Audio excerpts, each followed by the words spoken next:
Amanda, we are in the kitchen today with Chef Stacey Little making some back-to-school recipes.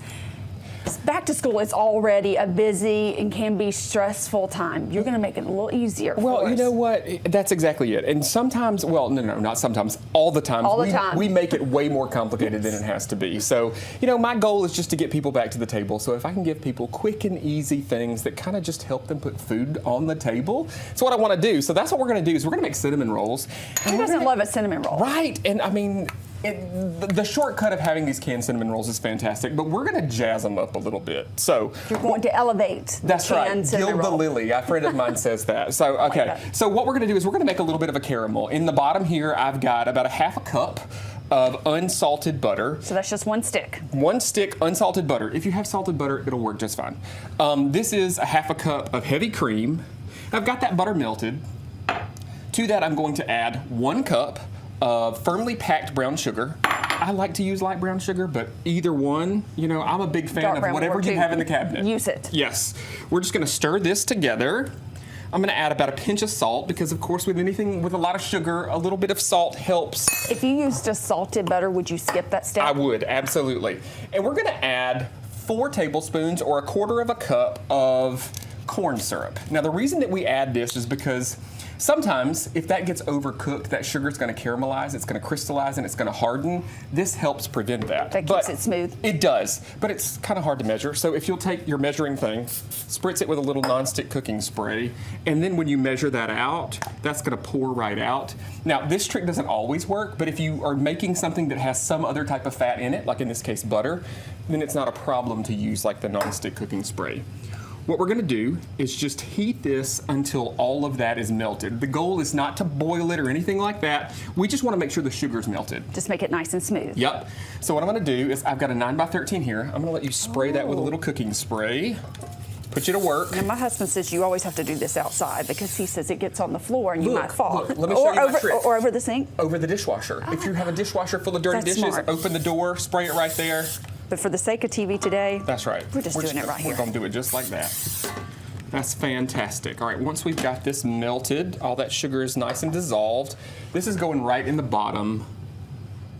Oh, that looks good. I could just spoon that. Right. Oh, me too. And this is like, make this, put it over ice cream, pound cake, you know, whatever it is. Okay, to that, I've got 1 cup of coarsely chopped pecans. Buy pecans already chopped. They're cheaper and it saves you a step. It's going right on the top. I love pecans, but if you have, let's not waste them. I know, I'm making a mess here. I always say it's going in the oven. If you spill it, the germs are cooking off anyway. Exactly. Same thing too. I get people all the time that complain because I did a video one time where I tasted something in the video and I'm like, folks, it's going to be baked at 400 degrees for 45 minutes. It's going to be fine. It's going to be fine. All right, 17.5 ounce can of cinnamon rolls. These are the big ones. The big ones, and I like to use the flaky ones. Sometimes they're a little harder to find, but the texture and the flavor is just better of these, so I like to use these. We're going to both open these. Go ahead. Makes me a little nervous. I know, right? Okay. We're going to open these. We're going to hit them on the counter like that. Come on, Sally, you got it. I need to. Oh, I did it. And look, this ain't pretty, but it's going to work just fine. It's going to taste great. We're going to plop these right on top of that caramel that we made in no particular order.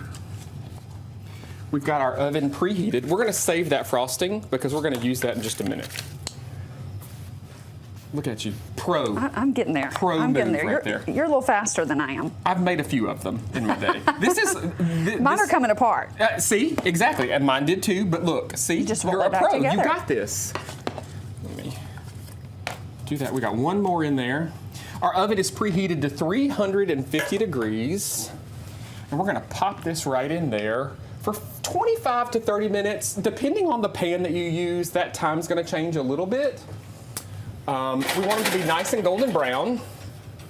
You have one ready for us. I do. Look at that. Those look great. And what you're going to do is, just like we've done here, let these rest for just a few minutes.